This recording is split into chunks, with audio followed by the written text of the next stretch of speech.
Hello, everybody, and welcome to our free GMAT prep hour for today, September 23rd. My name is Ryan Jacobs. I'm an instructor with Manhattan Prep. And before we get started, I want to share a few other free resources with you that we offer. One is the Manhattan Prep free GMAT starter kit. So if you are brand new to the GMAT, don't worry about it. We got you covered. You can download that from our website. We offer a Manhattan Prep GMAT complete course as well, but you should know you can take the first session of our course for free just to try it out.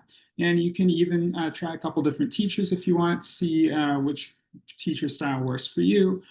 So feel free to sign up for one of those, also via our website. And then one of my personal favorites, the third one here, Manhattan Prep Foundations of GMAT Math. We offer a workshop to get you refreshed on all the math that you've probably forgotten since high school, if you're anything like me. So don't worry, if that's stressing you out, we have a free resource just for you. So you can search for any of these terms using your favorite search engine, and that should lead you to those resources. Again, all free. Just like this free GMAT prep hour. So let's get started with today's topic. I am talking today about when GMAT quant gets verbal, which I know is kind of a strange thing to say, but I promise throughout today you'll see what I mean. Also, I see we have a couple people in attendance. We might have more joining us later.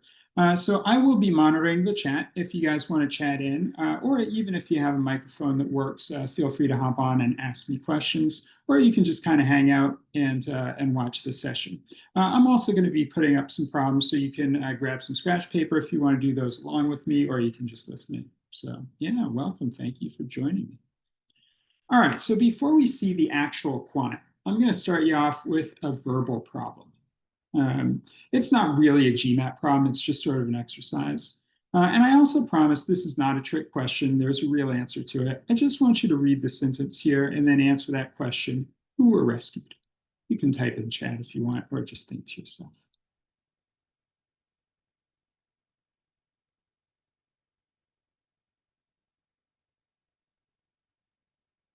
All right, so most people when they see this question, they answer, oh, we rescued the younger ones, or the younger students. Right? But now consider a different variation of the sentence. And also, if you answered something else, don't worry, we'll talk about it in a second. How about this one? Who were punished here?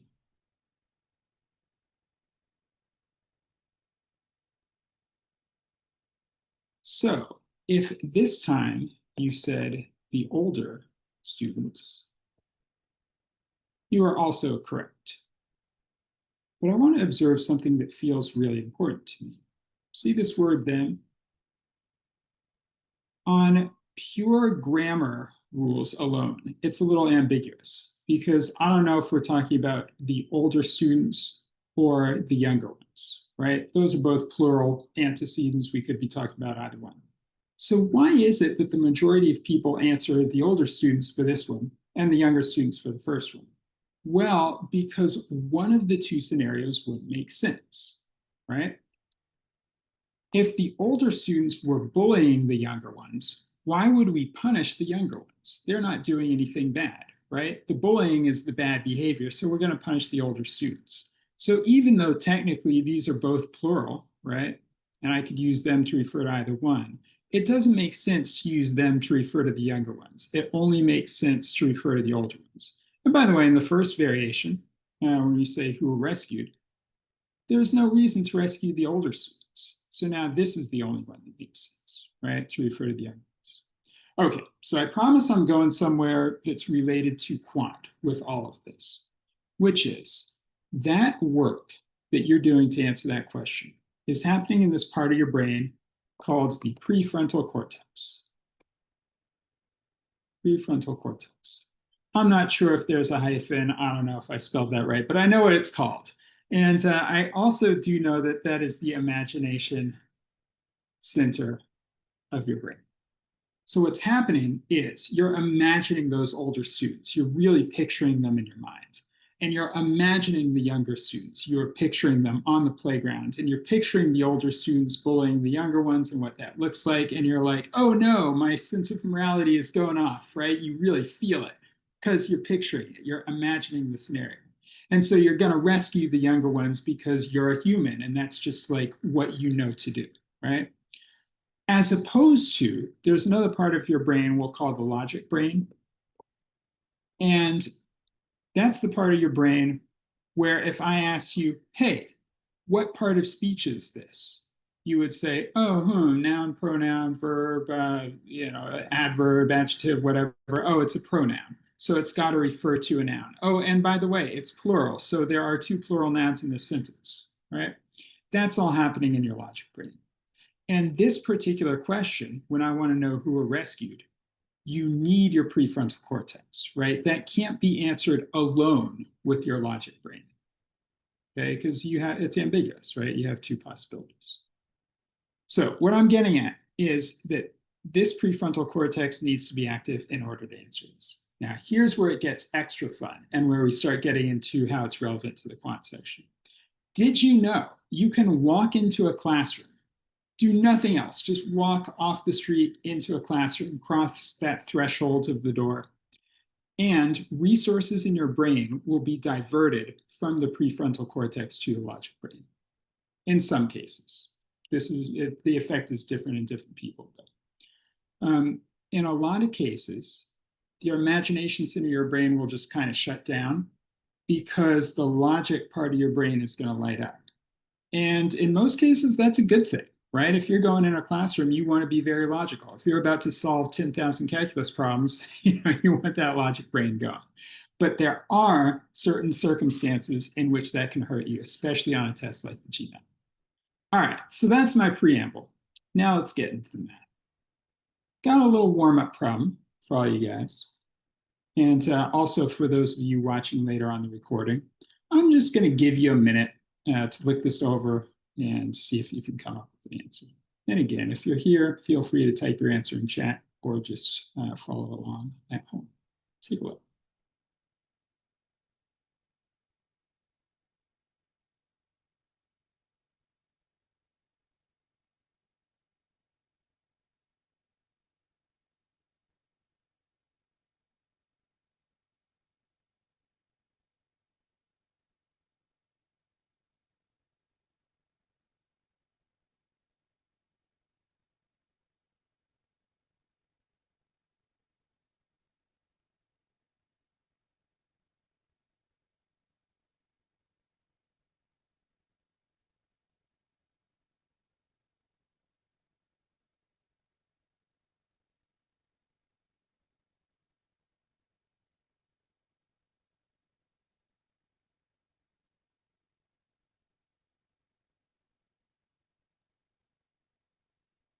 Okay, so I'm just going to ruin the surprise. The correct answer is not B.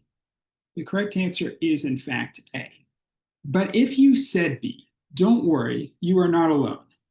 In fact, this was given to a bunch of Princeton University freshmen. I think more than half of them got it wrong. More than half of them said B. And, these are not, these are no academic slouches, Princeton freshmen. So they've all done well on their SATs, right? They're all smart. They all, know some math. So there must be something else going on here, right? If they're all picking answer choice B instead of the correct answer A.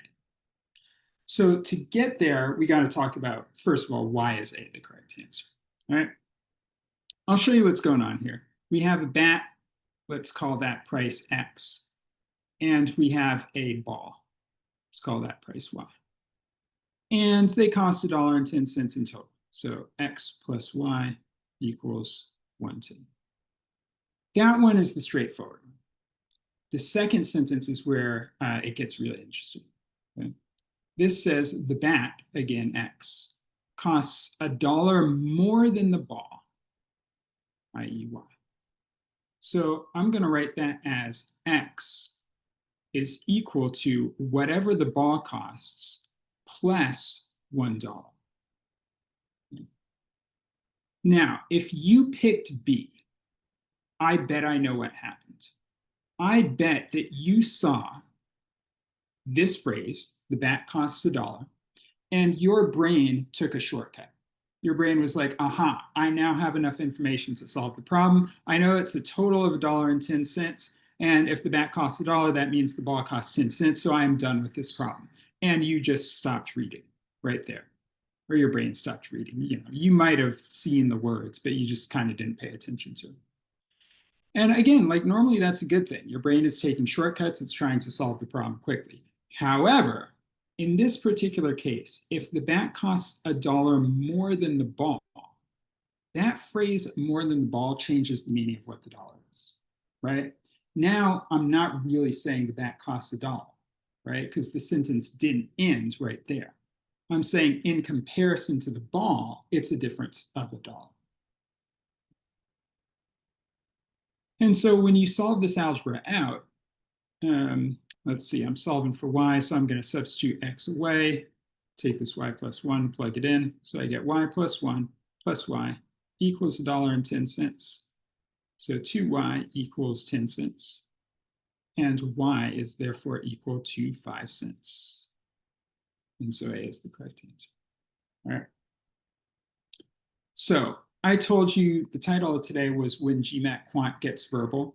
And I'm going to submit to you that this problem is not actually a math challenge. I bet most of you guys can hack that math, especially if you've been studying for the GMAT for a while. But the people that get it wrong don't get it wrong because of any sort of math problem they have. The people that get this wrong get it wrong because of a linguistic challenge, right? Our brain is deceiving us. So we read the bat costs $1 and we think we're done. So the question now is, how do you correct that? And my advice to you throughout this whole session, this is what I just want to practice, is keep that prefrontal cortex active. So every time you see a problem, try to actually imagine the bat and the ball, and every word you read, try to use it to build that mental image in your mind, right? Don't worry about the math so much. Worry about just reading the problem, letting the words come to you, and building that scenario. So now I'm going to show you another problem, and we'll do a series of these. I'll show you kind of some of the linguistic challenges that the GMAT will throw at you. Now that we're warmed up, give this one a shot, which is much more GMAT-like, something you might actually see. You might see something like it on the real test. And for this one, I'll give you 2 minutes to work, so take your time.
I'll give you a little more time to work, but I'm going to start trying some scratch workup.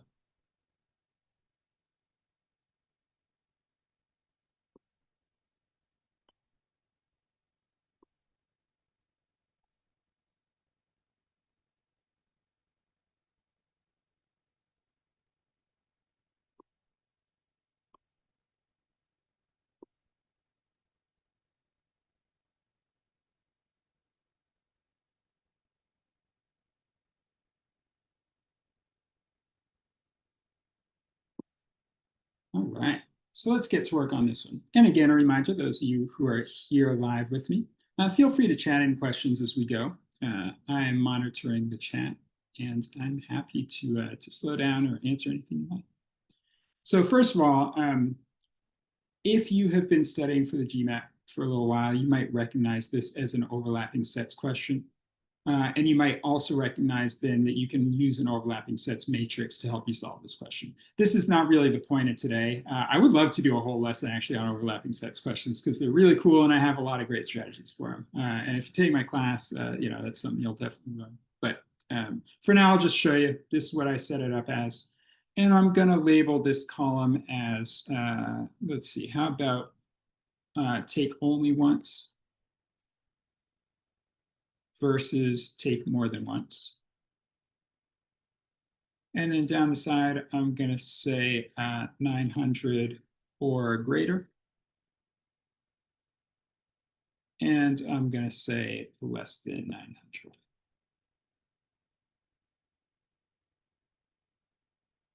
And the third row and column are always a total, by the way. Use this strategy.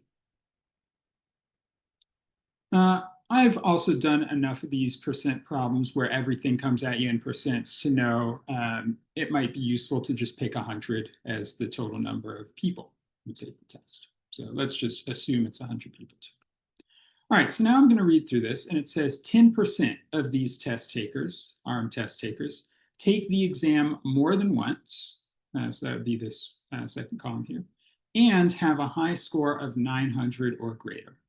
So that would be 10% of everybody. That would be 10 right here. But now, here comes the linguistic challenge.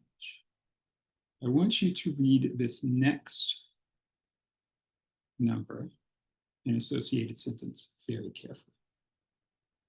I'll read it out loud, see if you can listen for the catch. It says 20% of ARM test takers who take the test only once have a high score of 900 or greater. Have a score of 900 or greater. Right?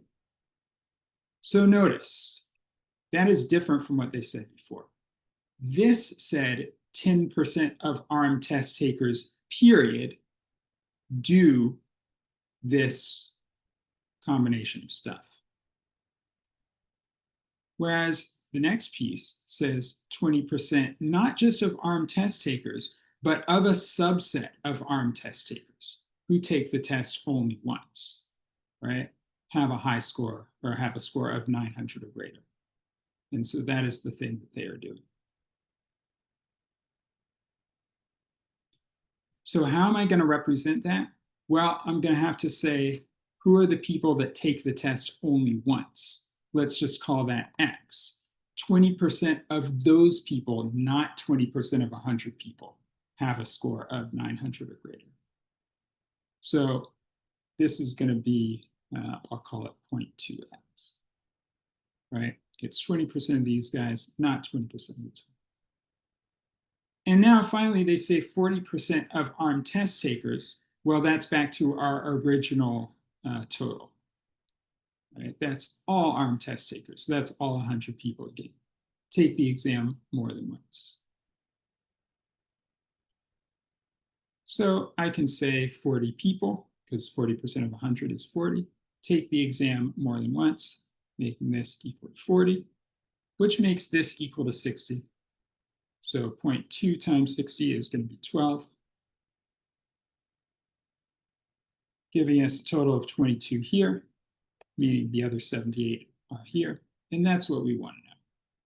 What percent of ARM test takers overall have a high score of less than 900? That would be 78 out of our 100 ARM test takers. And so the correct answer is answer choice E, 78%. So notice if you put 20 in this box, if you made the mistake and put 20 in this box, there's a trap answer just for you. You would end up picking answer choice D. But not because you did any of the math wrong. It's just because your brain took a little shortcut that ended up costing you, right? So I'm going to generalize this now and say anytime you are dealing with percents on the GMAT, make sure you read not only what the number is, but what you are taking a percentage of. And make sure you read the whole thing, because see how this says 10% of armed test takers, and this starts 20% of armed test takers. So they try to establish the pattern, but then they go further. They're like, no, wait a second, it's not all armed test takers, it's just the test takers who take it only once. And so if you catch that, then you're much more likely to get this problem right? Not really a mathematical challenge, much more of a reading challenge. And keep that imagination center going, right? Imagine these armed test takers. Who are we taking a percentage of? Is it everybody? Is it just a subgroup? Who is it? So I think you guys have the idea now. You're ready for the linguistic challenges that might get presented to you in a problem like this. So read carefully, keep that imagination center active. I'm going to give you 2 minutes. Give this one a shot.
Jot down a guess on your scratch paper in the next, 10 seconds or so. That's probably about the maximum you'd want to spend on this problem for the real test. And let's go through this. There are a couple super clever ways to solve this that don't require really writing down any math or using a scratch paper. But I certainly did not see those methods the first time I did this. So I'm going to assume you just kind of did the algebra. I think that's how most people end up doing it. And that's totally fine. You might have written something like this. B represents Brittany, and C represents Chin. And I know that Brittany is 14 years older than Chin, so I'm going to write that as B is whatever Chin is plus another 14. And now I'm going to deal with the second sentence, and I'm going to show you a very, very common mistake. All right? So I'm going to read this sentence that says, in 2 years, Brittany will be twice as old as Chin. What I see a lot of people do is they say, well, in 2 years, Brittany is going to be 2 years older, so I'm going to call that B plus 2. And then they say that's going to be twice as old as Chin. And those are the equations they set up. Do you see the mistake here? Take a second to think.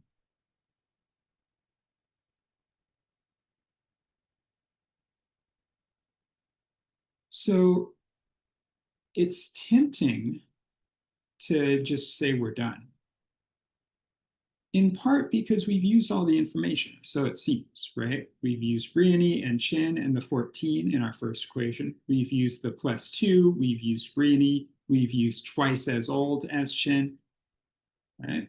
So on the face of it, it looks like we're good to go. But if we're using that prefrontal cortex, if we're really using the imagination center of the brain, I want to extend this definition, variable definition, just a little bit. Instead of B representing Brittany, I'm going to make it a little more specific. I'm going to say B represents Brittany's age right now. And C represents Chin's age right now.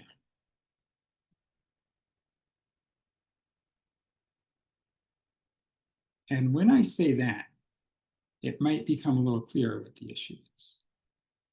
Because in 2 years, yes, Brittany ages, but you know who else ages? Yeah, the other person in this problem. So it would be a good idea to say Chin in 2 years will be C plus 2, not C. So the linguistic challenge here that I want to point out is that this phrase in 2 years not only applies to Brittany, it also applies to Chin.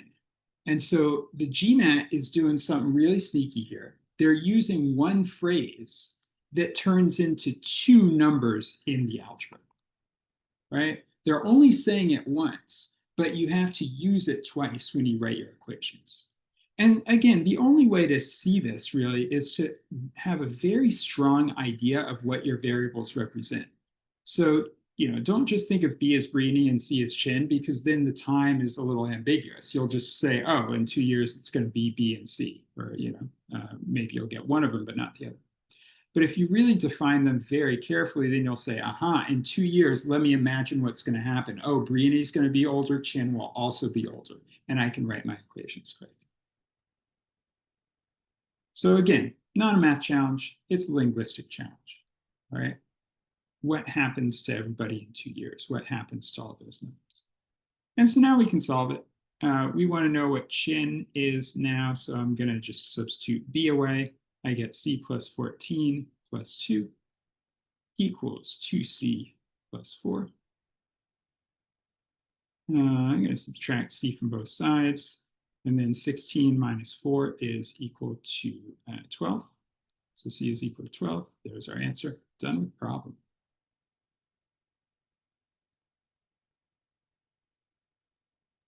Nice.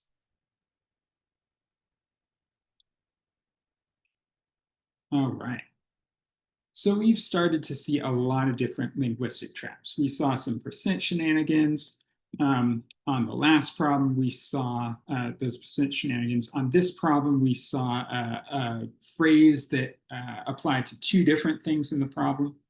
Way back on our first one, we saw another phrase that was tempting to ignore, right? That costs $1 more than Paul. So now that you're kind of used to these sorts of problems, I'm going to show you another problem where I think the real challenge is not so much the math as it is the reading and imagining the scenario in this problem. And so now that you're kind of used to these, give this one a shot with that in mind. Read it carefully. I'll give you 2 minutes. Give it a shot.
So take your best guess, even if you're not sure. You can jot it down on the scratch paper. And this is a fun problem because I actually think it has two little linguistic challenges to talk about. Let's take them one at a time. The first one is in the first sentence. So I'll ignore everything else. And in fact, let's ignore that sentence as it stands for just a sec, because I want to write something up on the screen, just a little exercise. What if I told you Ryan will drive 420 miles at a constant speed of 60 miles per hour?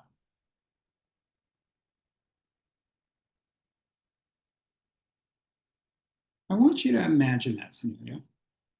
And I want you to think about what else you would know. You can even type it in chat if you want, or you can just think about it on. Because I think this is kind of telling you another piece of information, isn't it?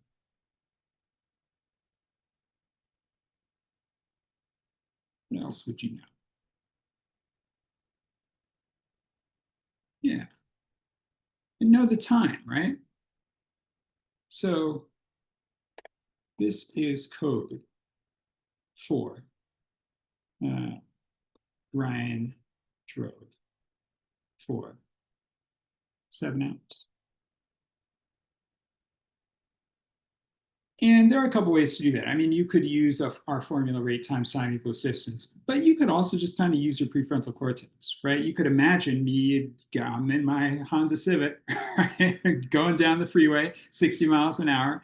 420 miles later, I'm in Los Angeles, right? If I started in San Francisco or wherever. I drove 7 hours. It took me 7 hours to do that. Why? Because it's 420 divided by 60, right? But you might not even have thought that far. You might have been able to just imagine all of that happening. And I want to point something else out. This is true even if you don't have an actual number. Because let's say I drove at a constant speed of X miles per hour. Well, that's code for Ryan drove for 420 divided by X. Right? It's the same calculation. So here's where it gets kind of interesting. A lot of people have a much easier time doing this with numbers than doing this with variables, myself included, honestly. But the GMAT likes to throw you these little two-part pieces of information when what they're secretly telling you is a third piece of info. And that, by the way, is what's going on here. So when they say for the past N days, the average daily production at a company was 50 units, what are they really telling you? Think about it for a second.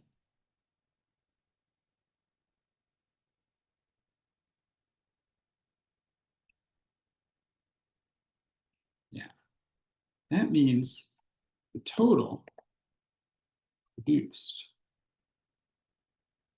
over the past N days, I'll just say over those days, was 50 times N units. Excellent.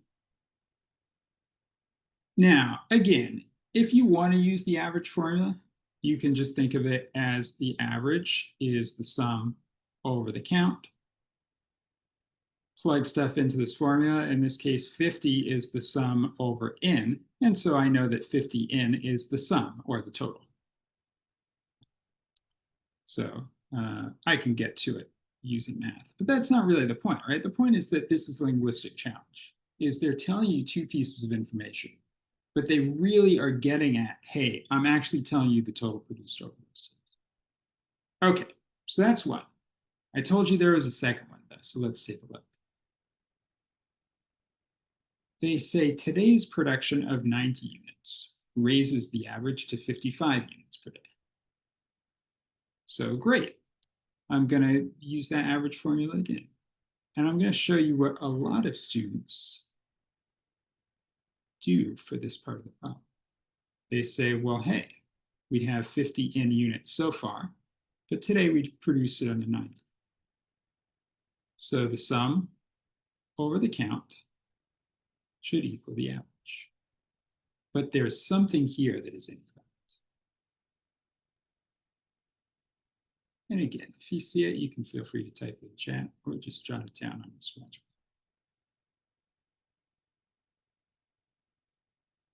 Yeah. There's this little phrase in here, that phrase, today's production, which means we've no longer been working just for the past 10 days. We've actually been working for those days plus another one. Yeah, so the correct equation here is 50n plus 90 over n plus 1 equals 55, because we have to add a day for today's production. Now, this is a linguistic trap I will call a hidden number. Right? They don't come straight out and tell you it's a number, but they hide it in words there. They say today's production, and that turns into a plus 1 problem. This is actually a lot like the Briony and Chin problem, where in 2 years, Briony's going to be older, but Chin's going to be older. I'd say the difference there was they did kind of tell you, they gave you the number in 2 years, it just applied twice. This one's a little different because they don't even really give you a number. They just kind of hide that this is actually going to be something that turns into math. But there you go, got to do n plus 1. So if you solve that out, 50n plus 90 equals 55n plus 55. Subtract 50n, you're going to get 5n. Subtract 55, you're going to get 35. So 7 is equal to n. And that is answer choice E. And by the way, if you forgot the plus 1 and you did the math, you would end up with answer choice B. There's a trap answer just for you. Which really proves to me, by the way, that yes, they really do mean this to be a linguistic challenge. They're putting a trap answer for people who read it wrong, not for people who do the math wrong. Super interesting, right? So when GMAT quant becomes verbal. And before we go on, I got a couple more problems, examples like this to show you. But I just want to stop and mention, I've had a lot of students come to my class and say, traditionally, when I've taken standardized tests or, traditionally in school when I've taken courses, I've done really well in math, better than I did in English or, literature or any of that. But it's weird. On the GMAT, I'm doing worse in quant and I'm doing better in verbal. And I've never had a test like that in my life. And my immediate thought when I hear that is, yeah, that actually kind of makes sense because there are a lot of problems on GMAT that are like this, where the challenge isn't actually a math challenge. And I think that's one of the things that makes the GMAT different from a lot of the other tests you may have taken in your life. Yeah, very relatable. Some people out there on YouTube might be feeling that pretty hard. But you know what? That's okay. Because if that's you, if you do relate to that statement, it gives you a path forward to study. Because now when you go back and you look at the math problems you're missing, you don't have to be frustrated and feel like, oh man, why am I not good at algebra? No, you probably are good at algebra. It's just the questions are being worded in a way that is making you kind of miss it somehow or ignore something crucial in the problem. And so every time that happens, you can go back and be like, oh, well, like how was it worded? What did I miss? How did I misread it? And the more of those traps you start to see, the more you'll be prepared for them next time, which is really the whole idea of studying, right? It's totally okay to miss problems for homework. And sometimes it's even good because it gives you something path forward, right? So as long as you kind of learn and build and grow, that's really the idea. All right. So as promised, here's another one. This is a real challenging problem, by the way. I think it's the hardest that we've done so far, but I think you can still get it. I'm going to give you a little extra time, in fact, to work on it. And just beware of the reading. That's my advice. Give it a shot.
Take your best guess in the next 30 seconds or so. You can jot it down on scratch paper if you want.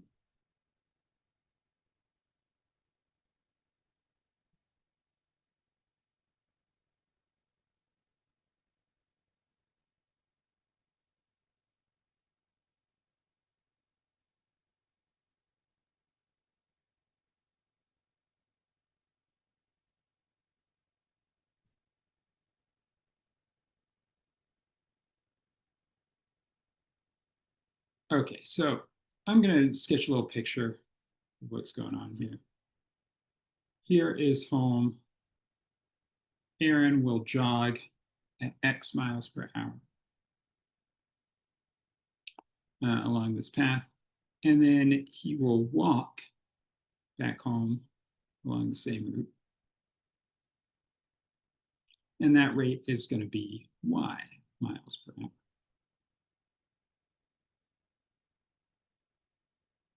So you have options here. And I'll actually show you both solutions, but your options are you can just plug in numbers for X and Y as long as they fit the scenario of the problem, and then solve the problem that way, or you could actually do the algebra. And me personally, I would probably plug in numbers if I saw this on the test, just because there are so many variables to keep track of, and because it makes it easier for me personally to understand what's going on. I know there are students out there who are really comfortable with this algebra, and that's totally fine too. I'll show you how to do it algebraically later if you want. But let's start by picking numbers. I'm just going to assume that I can jog at 5 miles an hour,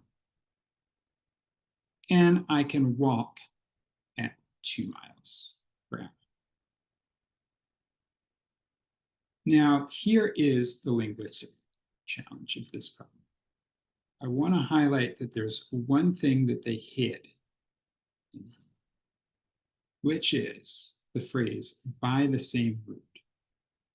And what that tells you is that the distance he jogs is the same as the distance that he walks. And I'm going to pick that to be 10 miles each way. So 10 miles here, and then also another 10 miles back. And the reason I picked 10 is because it's divisible by both 5 and 2. So it's going to make it easy to calculate the time. So I'm just going to choose 10 miles. And so when the question asks how many miles from home can Aaron jog, well, the answer to that question is now 10. And so all I need to do at this point is calculate what t would be in this scenario. So a total of t hours. Well, if he's jogging 5 miles an hour for 10 miles, that's going to take 2 hours.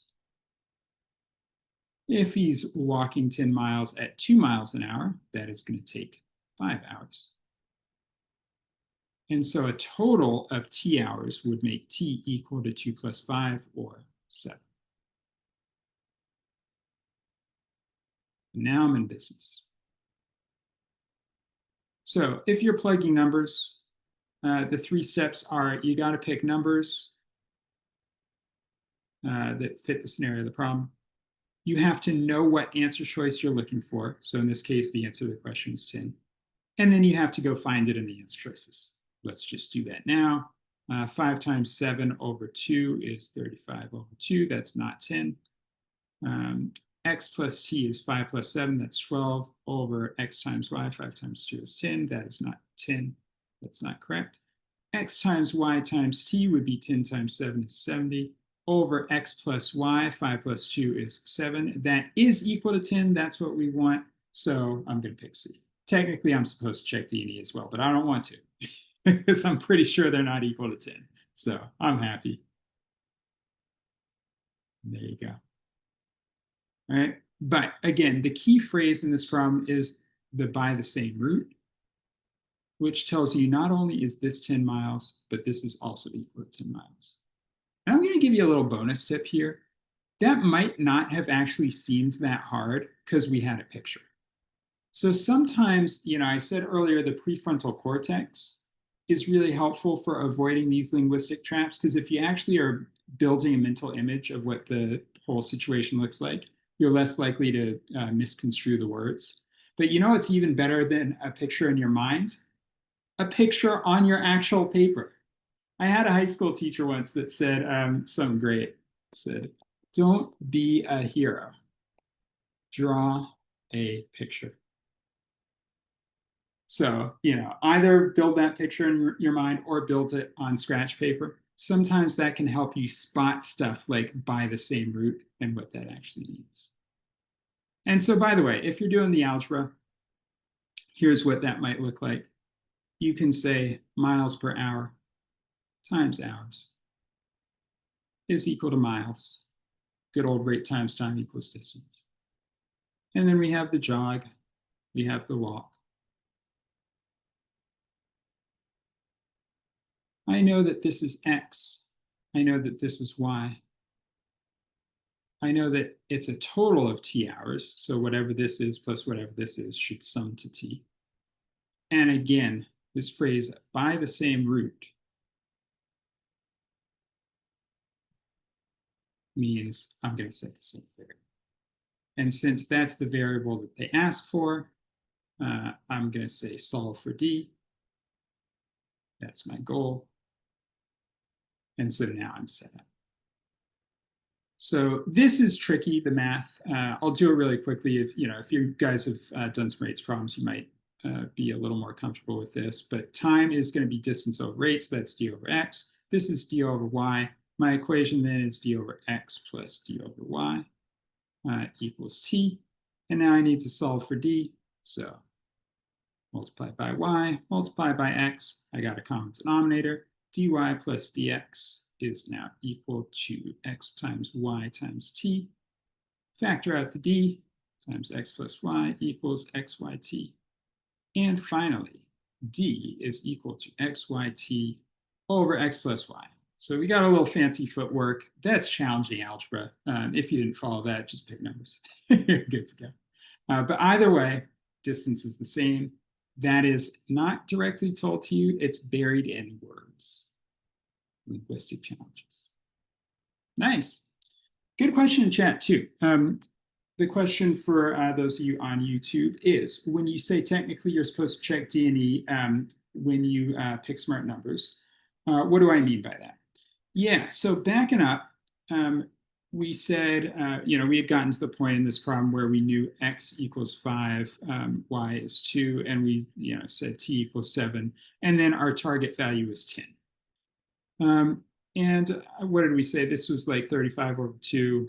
This was 12 over 10. And then this was equal to 70 over 7, which is equal to 10. At that point, I know that C is a possible answer, but there's a slight chance that one of the other answer choices is also going to equal 10, in which case you have to either go all the way back to the beginning and pick different numbers, or you just guess between the two answer choices that are equal to 10. That's also why, if you have the brain power to think about it, try to pick numbers that make all of the answer choices different when you use this strategy. I got to be honest, I don't always do that because sometimes I'm in a little bit of a rush and I'm just trying to make it work. So, in an ideal world, you're going to have all the answer choices be different. But if you don't check for that right off the bat, right at the start, then you got to check for it at the end. So you're supposed to check D&E. Sometimes I don't bother. All right. Well, cool. Thank you guys so much for joining me. This has been fun. And also, just a reminder, keep an eye out on the Manhattan Prep website for all those free resources that I mentioned at the beginning of the session. And good luck, everybody, with your studying. Hope GMAT goes great for you. Have a good one.